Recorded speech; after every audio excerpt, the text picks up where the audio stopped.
Amazon was built on a foundation of zealous curiosity, speed, and simplicity, values Jeff Bezos called Day One.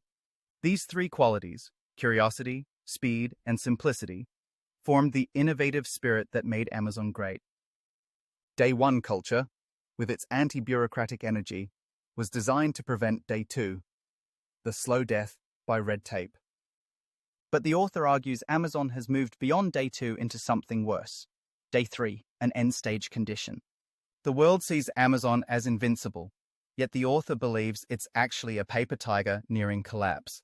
Amazon is a prizefighter, knocked cold but still standing, throwing dazed punches that reveal brute strength with neither aim nor coherence. 4 vital relationships have been destroyed, each representing a separate horseman riding toward Amazon's decline. Legal battles branch out in 4 directions: 2 FTC lawsuits, a labor board case, and a consumer safety action. The first broken relationship is with sellers, the third-party merchants who provide most of Amazon's product selection. The FTC's monopoly suit centers on a devastating allegation: price fixing that threatens Amazon's entire business model. Amazon uses interlocking, anti-competitive, and unfair strategies to illegally maintain its monopoly power. Amazon's price parity clause directly enabled seller coercion, forcing merchants to keep prices lowest on Amazon or face demotion. This practice inflated costs everywhere, prevented fair competition, bullied suppliers, and reduced innovation across the market. Amazon now takes more than half of every sale, a 15% referral fee, plus fulfillment charges, plus advertising costs. Amazon's tactics mirror mob extortion, welcoming sellers with open arms, then squeezing them once they're dependent. These fee increases have doubled seller costs, created a captive network, exposed a broken model, and generated massive legal risk. The second horseman is customers. Amazon has betrayed its customer-centric founding principle through deliberate deception. The FTC's Dark Patterns lawsuit focuses on cked flow, a process designed to trap people in Prime subscriptions. Amazon used manipulative, coercive, or deceptive user interface designs to trick consumers into enrolling in automatically renewing Prime subscriptions. cked flow mirrors Enron's tactics in its corporate corruption and contempt for customers, what the author calls Enron-level fuckery. The scheme worked like this: accidental sign-up led to hidden fees, then a cancellation maze, and finally customer frustration. Amazon claims to be customer-centric while actually exploiting customers as sources of cash, a fundamental contradiction. The author argues that Amazon's survival imperative now drives irrational decisions that contradict its brand and values. The third horseman is employees. Amazon has violated labor law and broken promises to its workforce. CEO Andy Jassy was found guilty of using coercive language to illegally discourage workers from joining unions. Mass layoffs, pay freezes, forced rankings, micromanagement, and return-to-office mandates all signal a broken relationship with employees. Amazon promises direct conversation with workers, but actually imposes one-way, top-down decisions without discussion.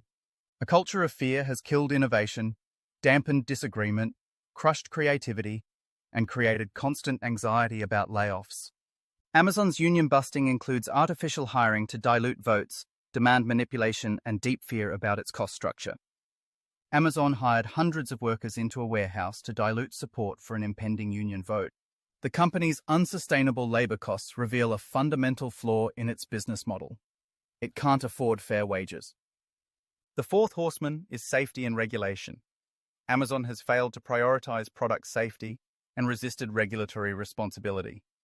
Amazon invests 400 times more in research and development than in safety, a revealing priority gap. The Consumer Product Safety Commission sued over hundreds of thousands of unsafe products Amazon refused to recall. Amazon argued it wasn't a distributor and had no duty of care to customers regarding product safety. The CPSC's ruling that Amazon is a distributor creates a legal duty to assess safety, investigate complaints, and conduct recalls.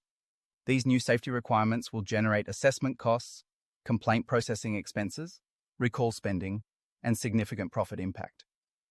Amazon's growth depended on an online retail loophole, freedom from the safety obligations physical retailers must meet. Behind Amazon's controversial return-to-office mandate lies a real estate predicament the company won't discuss publicly. Jassy claims the mandate is about culture and collaboration, but the real obsession is pumping up building occupancy rates. The pandemic triggered remote work, which dropped occupancy, which devalued properties, which created a refinancing crisis. Occupancy rates directly determine property valuations, which in turn affect the terms Amazon can secure when refinancing billions in real estate. Interest rates have risen 2 points since Amazon built its headquarters, and refinancing costs could reach billions. Refinancing pressure, subsidy obligations, political exposure, and media risk all converge to force the return-to-office mandate. 1 point of difference in interest rate across a 10-year term equates to $100 in interest payments, a $1 billion price tag. Amazon's real estate mirrors King Ludwig's castle, monuments to self-reverence that drain resources and eliminate strategic options. This strategic intemperance has eroded Amazon's decision space, forcing the company into increasingly desperate choices. Why won't Amazon be transparent about the real estate problem driving its return-to-office mandate? Avoiding the truth protects investor confidence, prevents political antagonism, and keeps employees from gaining leverage. If employees knew Amazon needed them back in offices, they could demand better pay, relocation help, childcare, and fairer reviews. Amazon faces a choice between transparency and opacity, and has chosen deception to protect its share price. Amazon now fights simultaneous battles on multiple fronts, creating an unsustainable strategic position. Legal exposure, safety costs, seller alienation, workforce toxicity, and customer betrayal all threaten Amazon's viability at once. The company faces hundreds of billions in legal exposure, billions in safety requirements, and billions in real estate pressure. Amazon's business model rests on invalid assumptions about seller fees, labor costs, safety exemptions, and real estate bets. The concealment strategy serves one purpose: protecting share price by maintaining investor confidence and capital flow.